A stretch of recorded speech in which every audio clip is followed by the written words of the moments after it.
Salve a tutti amici di Angolo Nerazzurro, bentornati sul canale. L'Inter piazza il primo colpo di questo mercato di riparazione. Non si tratta dell'esterno destro che stiamo invocando ormai da tempo, si tratta di Branimir Mladić, difensore dell'Hajduk Spalato. Andremo quindi a vedere la scheda, punti di forza e punti deboli del difensore croato.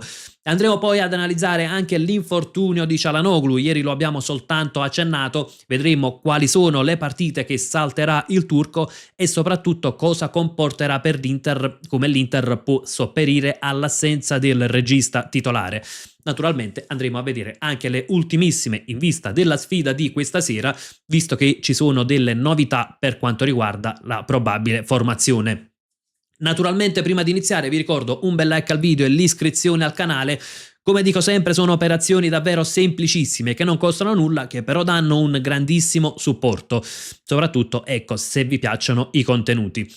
Iniziamo innanzitutto dalla scheda di Mladić. È un calciatore che arriverà all'Inter per un importo complessivo superiore ai 5 milioni e resterà all'Hajduk Spalato fino a giugno. Come vediamo, appunto, squadra attuale Hajduk Spalato, nato il 12 marzo 2007, quindi 19 anni ancora da compiere, parliamo di un profilo giovanissimo, altezza 1,92 m, attualmente nazionale croato under 21. Secondo Transfermarkt, valore 4 milioni, il contratto è in scadenza nel 2029, insomma questo cambia poco visto che l'affare sembra in addirittura d'arrivo. Ruolo naturale, difensore centrale, cresciuto nelle giovanili del Hajduk Spalato. Come vediamo, quest'anno in campionato ha giocato 14 partite, tra l'altro facendo anche 2 assist, in totale in stagione ne ha giocate 18. Arriviamo quindi a che tipo di calciatore si tratta. È un calciatore che è bravo nell'impostazione, quindi ha un'alta percentuale di passaggi riusciti, anche di passaggi lunghi riusciti, e questo già lo rende un difensore dalle caratteristiche da centrale moderno. Ecco, ormai sappiamo i difensori devono avere tra le qualità anche l'impostazione e sicuramente è una caratteristica che ha Branimir Mladić. È un calciatore bravo nelle letture di gioco, quindi tempi di anticipo, ed è un calciatore particolarmente alto, 1,92 m. Occhio però, perché poi l'aspetto fisico può essere anche annoverato tra i contro di Mladić, perché è molto alto ma non è particolarmente strutturato fisicamente, non è particolarmente robusto, quindi è una di quelle caratteristiche che potrebbero fargli soffrire gli attaccanti più grossi fisicamente, ecco i classici centravanti di peso. Sicuramente è uno di quegli aspetti in cui però Mladić può migliorare, soprattutto vista la giovane età. L'altro aspetto è relativo alla velocità. Non è un calciatore lento, però non è neanche un velocista, quindi non aspettiamoci un fulmine, ecco, da questo punto di vista. È un calciatore che può sopperire però ad una velocità non eccelsa grazie alle letture difensive e ai tempi di intervento, quindi sicuramente è un calciatore che ha una buona base. Il punto è un calciatore molto giovane, non ha esperienza per quanto riguarda, ecco, a livello di top club europeo, e chiaramente gli andrà dato del tempo per crescere. Fino a giugno, come detto, rimarrà all'Hajduk Spalato, poi capiremo qual è la gestione che ne vorrà fare l'Inter, se è un calciatore subito pronto per essere un'alternativa in prima squadra oppure se addirittura passerà dall'Under 23, quindi bisogna poi capire quali sono i piani societari. Fatto sta che non è un calciatore che immediatamente aumenta il tasso tecnico della rosa dell'Inter. In generale è un'operazione che a me piace, perché poi ecco, andare a scovare magari giovani talenti, calciatori sui quali avevano messo comunque gli occhi diverse squadre europee, e pagarlo comunque una cifra limitata, ecco, può sempre far scoprire dei talenti. Potrebbe essere un calciatore che poi ecco potrebbe rivelarsi un grandissimo colpo. Il punto è un altro, che l'Inter non deve cercare soltanto profili da valorizzare. La rosa ha bisogno di innesti. In qualche ruolo come l'esterno destro c'è una necessità immediata ed è chiaro che non può essere rimandato questo tipo di investimento. Se non sarà l'investimento da 30-40 milioni, quantomeno un calciatore affidabile che possa essere però effettivamente un esterno destro. E su questo io mi rifaccio al nome di Perisic, che è circolato nella giornata di ieri. Il PSV avrebbe comunque chiuso le porte per la cessione di Ivan Perisic, però anche lì ecco, non stiamo prendendo un quinto destro di ruolo, un calciatore che solitamente ha dato il meglio di sé sulla corsia opposta, bisognerebbe comunque un po' adattarlo sulla destra e soprattutto è un calciatore che va per i 37 anni, quindi sì, potrebbe essere un po' il tappabuchi momentaneo fino a giugno, poi bisognerebbe chiaramente comunque procedere all'investimento, quindi insomma non è un profilo, per quanto ecco c'è affetto nei confronti di Perisic per quello che ha dato all'Inter, però non so quanto potrebbe essere il profilo ideale da schierare sulla destra, perché lui ha dato il meglio di sé a sinistra quando giocava a piede invertito e poi poteva rientrare, quindi si andrebbe comunque un po' a snaturare la caratteristica. Fatto sta che un quinto di destra all'Inter serve assolutamente.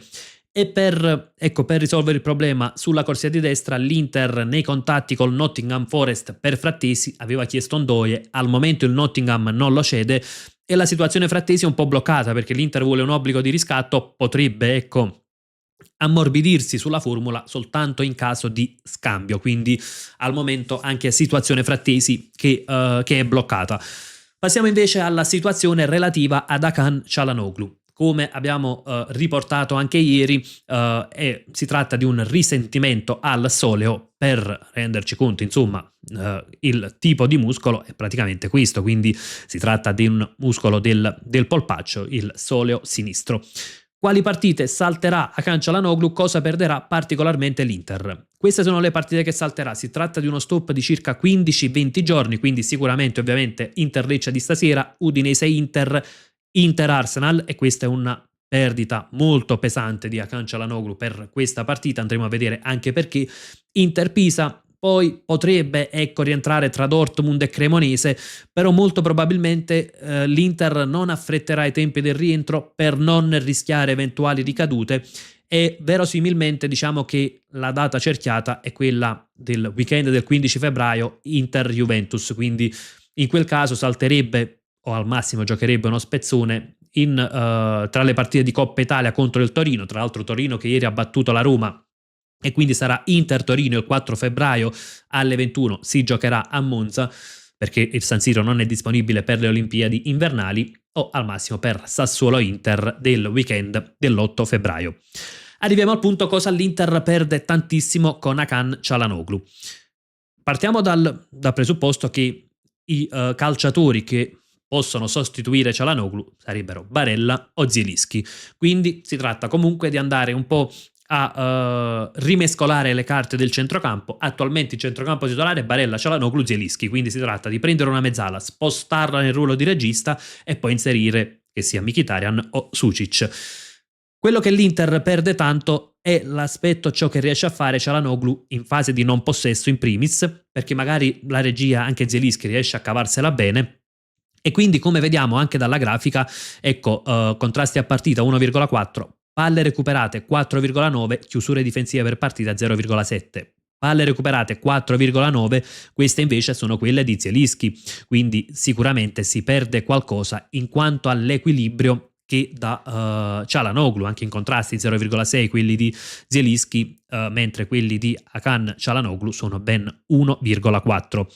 Andiamo a vedere anche altri dati, ecco per esempio Çalhanoğlu ha contrasti vinti a partita in media 2,6 e in media 2,1 duelli a terra vinti a partita, Zielinski contrasti vinti 1,8 a partita, duelli a terra 1,3 a partita.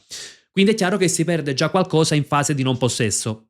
Eventualmente si potrebbe spostare anche Barella in regia e quindi in quel caso chi va a piazzarsi davanti alla difesa garantisce comunque la fase di non possesso, ma automaticamente poi si perde la dinamicità di Barella, un Barella che per quanto ecco non abbia sempre brillato in prestazioni complessive, però dà sempre un grande supporto perché magari Dan Piezza riesce ad inserirsi tra le linee, va a fare la fase di interdizione, aiuta in costruzione, quindi sicuramente ecco si perderebbe un po' questa dinamicità.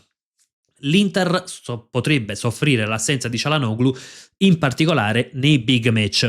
Questo potrebbe sembrare una fase scontata perché chiaramente si dice ok, perdi il miglior regista, quindi soffri quando il livello dell'avversario è più alto, non soltanto per questo, secondo me per un aspetto legato al fattore tattico, nel senso che chiaramente si perde un po' di interdizione a centrocampo, è interdizione che serve chiaramente quando il tasso tecnico dell'avversario è superiore, e si perde un altro aspetto. L'Inter, quando viene pressata alta, sfrutta tantissimo il doppio play, Çalhanoğlu e Zielinski. Perdendo Çalhanoğlu si perde un po' di qualità nella prima costruzione. Chiaramente non mi aspetto che il Lecce o il Pisa vengano a pressare altissimi, ma l'Arsenal e Borussia Dortmund potrebbero farlo e quindi l'Inter perderà qualcosa da quel punto di vista. Chi mettere in cabina di regia ovviamente dipende da tantissimi fattori. Barella è uno di quelli che comunque riesce a dare la fase di non possesso e riesce ad impostare, e potremmo lasciare Zielinski comunque nel ruolo di mezzala o appunto ecco spostare Zielinski, che sembra che è quello che potrebbe fare Chivu, inserire Sucic e quindi il centrocampo Barella, Zielinski, Sucic. Assenza pesante quella di Çalhanoğlu, anche perché fondamentalmente non abbiamo un vice Çalhanoğlu in rosa. Ecco, toccherà comunque spostare una mezzala nel ruolo di Çalhanoğlu. Lo sapevamo dall'inizio dell'anno che non era stato preso un'alternativa al turco, e quindi ad oggi l'Inter si trova un po' a rimescolare le carte a centrocampo, per così dire.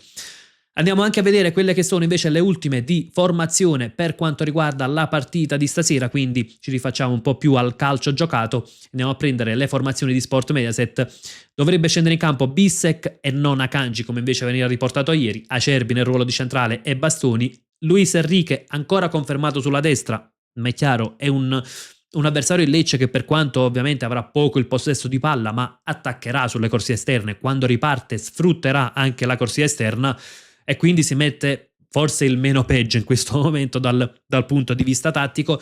Barella, Zielinski e Sucic dovrebbe essere il centrocampo, quindi come detto Zielinski andrà al posto di Çalhanoğlu, ma chiaramente si perde qualcosa in fase di qualità. Potremmo recuperare qualcosa negli inserimenti, chiaramente. Carlos Augusto sulla sinistra, attacco quello che io avevo prospettato ieri quando si parlava di Lautaro Bonni, invece sarà con ogni probabilità Thuram Bonni, quindi sia per dare un turno di riposo a Lautaro Martinez, che dal punto di vista fisico sembra averne bisogno, sia perché per caratteristiche probabilmente Thuram e Bonni, per il tipo di partita, potrebbero essere sicuramente più adatti. Ecco, vedremo poi stasera. Naturalmente l'appuntamento è col video post partita subito dopo il fischio finale di Inter-Lecce. Domani sera invece alle 21 ci sarà la live con gli ospiti, appunto, per parlare di tutto ciò che è stato Inter-Lecce. Naturalmente non mancate, fatemi sapere la vostra nei commenti anche per quanto riguarda la situazione calciomercato, per quanto riguarda l'infortunio di Çalhanoğlu e la mancanza di un vero regista in panchina, e naturalmente fatemi sapere anche cosa vi aspettate da Inter-Lecce. Io come sempre vi lascio con un gran bel Forza Inter.